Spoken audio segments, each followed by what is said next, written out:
We turn first to business news with Nona Peltier, and another day, more economic data today, Nona. Yes, and indeed. What is it and what's it telling us? Well, we've got the terms of trade. That's a quarterly figure, and today it shows that volumes are at their highest levels since they started keeping this series of data. So 10% up on the quarter earlier, so 3 months ended June. We upped that by 10% over the March quarter. Overall volume? Yeah, but the prices were down. So overall, the terms of trade fell by 2.1% because that reflects those dairy prices. Right. But the volume is way up, and which is still very good for the economy. Up 10% in a quarter? I know. Now let's see. Now, yes, that's right. In fact, that's correct. Quite extraordinary. 10% in a quarter with reduced prices. That's extraordinary, isn't it? It is indeed, and that's the biggest rise in nearly 9 years.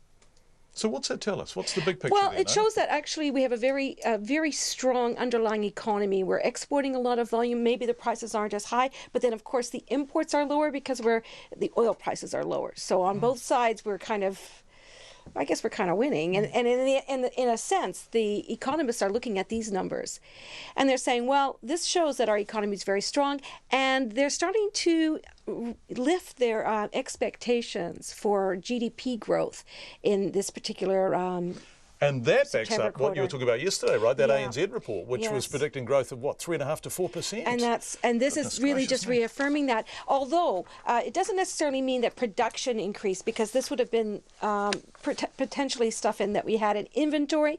And it's not just dairy products. It's also wine and it's fruit. It's all kinds of things that are really improving across the economy. And it's funny because in Australia, they've just had some positive indications there that growth is picking up outside of that mining industry. And so that helped the Australian economy's outlook as well. They think that spending in the last quarter shows that there's been investment in sectors outside of resources. So Australia is lagging behind New Zealand in a way, but it's coming up. Yeah, which is funny because yesterday we were talking about how Australia had had a bit of a bad day and the Australian dollar had fallen, and that takes us on to what did the Aussie dollar do today? Oh, yes, indeed. Have I jumped the gun here, Nona? No, I don't mind at all. I mean, I'm sure our listeners are very keen to find out.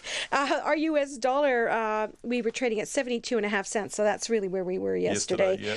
Australia, 96.2 Australian, where we were yesterday.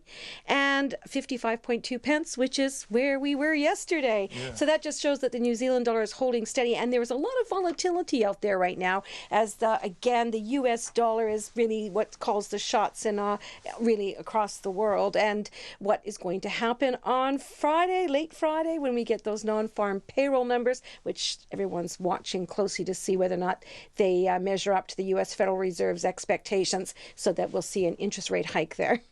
And just before you go, the NZX, what did the market do? Let's not forget about that. Yeah, the NZX Top 50 Index ended up about 1/3% to 7,423. Not a record, John, but up 24 points just the same. Nona Peltier, thanks so much, Nona.